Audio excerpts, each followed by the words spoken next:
अस्सलाम वालेकुम viewers, welcome to the students platform. Viewers, आज हम ENG 101 इंग्लिश कम्प्रीहेंशन का लेसन 10 डिस्कस करेंगे। इससे पहले कि लेसन स्टार्ट करें, आप लोगों से रिक्वेस्ट है कि मेरे चैनल सब्सक्राइब कर दें, साथ ही बेल के आइकन को भी प्रेस कर दें और अपने कमेंट ज़रूर दिया करें कि आप लोगों के लिए मेरे लेसन्स, मेरे लेक्चर्स कितने हेल्पफुल साबित हो रहे हैं। इसके अलावा आप लोग चाहते हैं किसी लेसन में आप लोग वीक हैं, किसी सब्जेक्ट में वीक हैं, आप लोग मुझे कमेंट करें, उसके रिलेटेड मैं इंशाल्लाह ताला शॉर्ट वीडियोज़ अपलोड करूँगा। उसके अलावा किसी भी किस्म का कोई भी टॉपिक है, साइकोलॉजी के रिलेटेड है, इंग्लिश के रिलेटेड, मैथमेटिक्स के रिलेटेड है, कोई इलेक्ट्रॉनिक्स के रिलेटेड कोई भी टॉपिक है, आप लोगों समझ रहे हैं कि आप लोग उसके अंदर वीक हैं, आप लोग मुझे कमेंट करें वो टॉपिक, मैं आप उसके रिलेटेड भी बहुत ही सिंपल वीडियो अपलोड करूँगा, जो कि आपका कंसेप्ट बिल्कुल क्लियर कर देगी। टाइम ज़ाया नहीं करते, अपने लेसन की तरफ बढ़ते हैं। लेसन 10 है रीडिंग वर्ड्स फॉर्म्स। इस लेसन में हमने सिर्फ एक्सरसाइजेज ही करनी है, कोई नया नया कंसेप्ट नहीं दिया हुआ है, वही पिछले कंसेप्ट को लेकर जो हमने पिछले लेसन में पढ़ा था उसी की एक्सरसाइजेज को कंटिन्यू कर रहा है।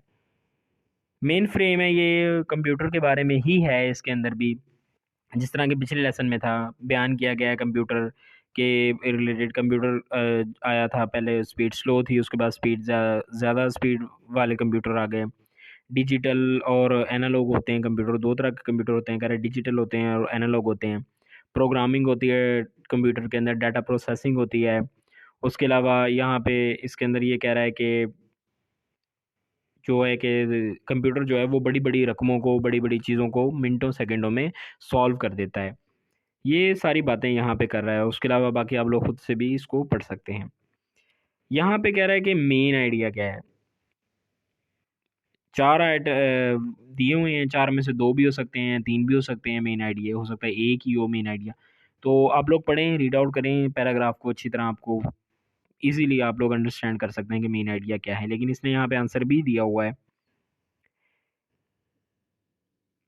आगे है अंडरस्टैंडिंग द पैसेज। पैसेज को पढ़ें, ट्रू फाल्स हैं सेम उसी तरह जिस तरह पिछले लेसन में थे, दिए हुए हैं। पैसेज को पढ़ेंगे आपको पता चलेगा कि पैसेज के अंदर कौन सा फिक्रा किस तरह लिखा हुआ है, वो ट्रू है या फाल्स है।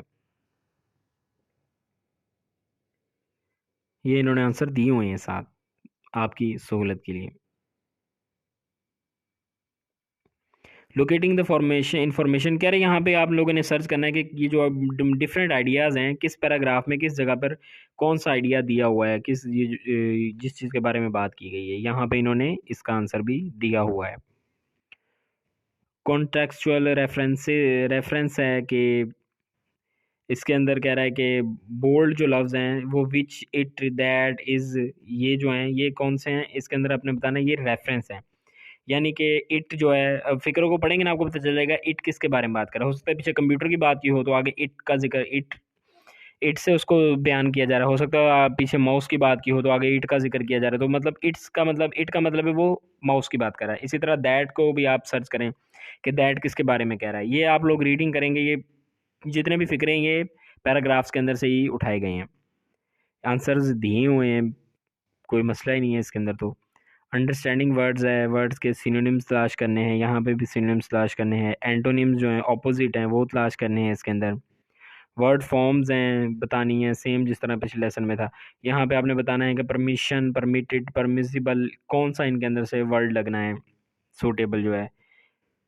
सेम इन्होंने कॉपी पेस्ट आप समझ लें किया हुआ है पिछले लेसन को। वर्ड चेंज है, प्रोसीजर सारा वही है, तरीका वही है, कॉन्टेक्स्ट वही है सारा। आगे इसके अलावा लेसन आपका 11 शुरू हो गया। जल्दी मिलते हैं लेसन 11 के साथ। टिल देन टेक केयर, अल्लाह हाफिज़।